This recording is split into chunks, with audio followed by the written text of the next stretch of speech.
Sebelum itu saya memberikan beberapa tips untuk mengatasi anak panas bolo. Itu kejang sampai merusak saraf pusat bolo. Yang awalnya itu anak sehat bolo, itu tiba-tiba menjadi anak spesial bolo. Yang itu jangan diselimuti bolo. Jadi anak panas itu jangan dianget-anget bolo.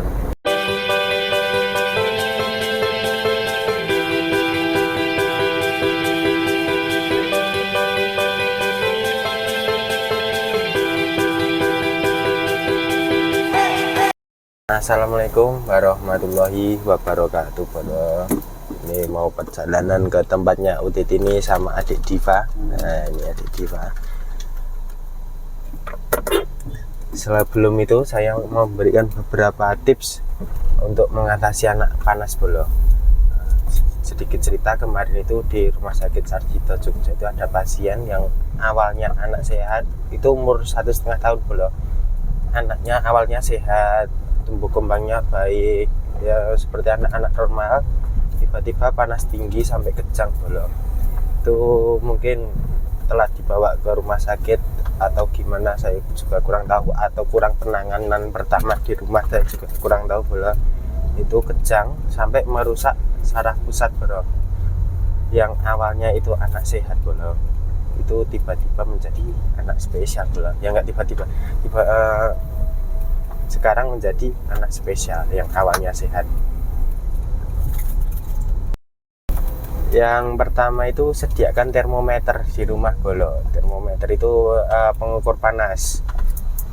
Pas anak pilek itu kita harus telaten ngecek sama termometer. Kalau saran saya yang termometernya yang ditaruh di ketiak itu loh, yang dikempit di ketiak itu.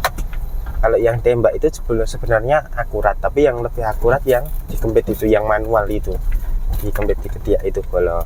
Kalau yang tembak itu takutnya kena keringet bolo. Keringet kan dingin, jadi infrarednya nanti kalau kena keringet itu deteksi panasnya kurang akurat. Menurut saya gitu bolo. Itu juga menurut teman-teman yang punya anak spesial itu juga nyaranin yang termometer manual yang ditaruh di ketiak itu bolo. Ya emang agak lama, tapi itu lebih akurat daripada yang tembak kalau menurut saya gitu bolo. Yang kedua bolo, itu sediakan paracetamol di rumah bolo. Kalau paracetamol masih ditutup kencang itu mungkin bisa sampai expired bolo. Tapi kalau sudah dibuka itu cuma bertahan 10 sampai 14 hari bolo. Habis itu misal anaknya panas lebih dari 10 hari aja bolo. Kalau anak panas lebih dari 10 hari, belikan paracetamol yang baru bolo. Jangan sampai anak itu panasnya lebih dari 40 derajat bolo, itu rawan kejang bolo. Kalau mau mendekati 40 derajat, 39,5 atau 40 derajat, itu mending saran saya bawa ke rumah sakit aja bolo, ke IGD bolo. Yang ketiga itu sediakan kompres bolo, kompres air hangat aja bolo. Nah, terus yang ketiga itu kompres anak bolo, udah diminumin paracetamol. Terus kan paracetamol itu setiap 6 jam bolo. Kalau di bawah 6 jam anak masih panas ya jangan dimasukin paracetamol bolo, dikompres saja pakai air hangat bolo.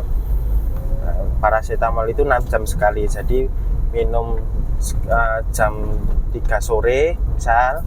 Nah nanti kalau sebelum jam 9 malam jangan diminumin lagi bolo, minimal 6 jam sekali. Kalau anaknya masih panas ya diminumin lagi paracetamol bolo, gitu. Nah kalau setelah minumin paracetamol anaknya masih panas, itu dikompres pakai air hangat bolo. Yang keempat bolo, ini sering saya lakukan bolo. Kalau anak saya yang Dina itu panas, Dina Lia itu panas, saya buka baju nih bolo. Buka baju terus Dina itu tak tempelin, kepalanya tak tempelin di badan saya gini bolo. Sambil saya pangku atau sambil saya gendong, itu saya tempelin di dada saya gitu bolo. Itu katanya saya juga kurang pengalaman, katanya orang-orang itu, badan orang dewasa terutama bapak itu bisa menyerap panas anak, katanya gitu, Jawanya gitu bolo. Tapi itu valid atau enggak saya juga kurang tahu bolo. Terus yang kelima bolo, itu jangan diselimuti bolo.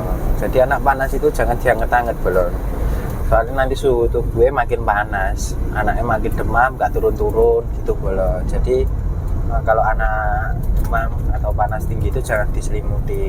Nanti kalau misal anaknya suhunya sudah turun ke 37 atau berapa gitu, baru diselimuti, tapi kakinya aja belum diselimuti yang tipis pakai jari atau pakai sarung itu boleh, yang selimut tipis itu aja boleh. Tapi malah kalau anaknya kedinginan, maksudnya di bawah 35 derajat, itu malah dianget-anget, diselimuti boleh.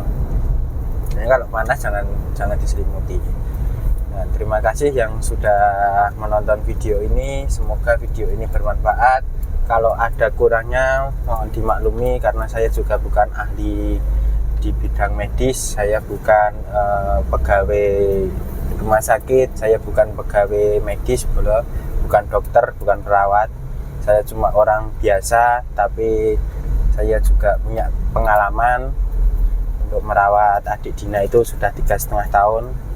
Juga sharing-sharing di orang tua yang mempunyai anak spesial.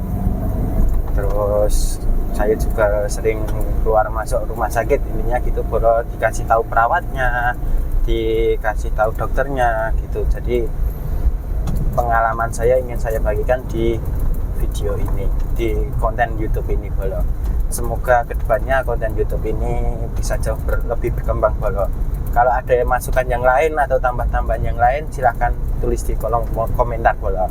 Wali taufiq wal hidayah. Wassalamualaikum warahmatullahi wabarakatuh.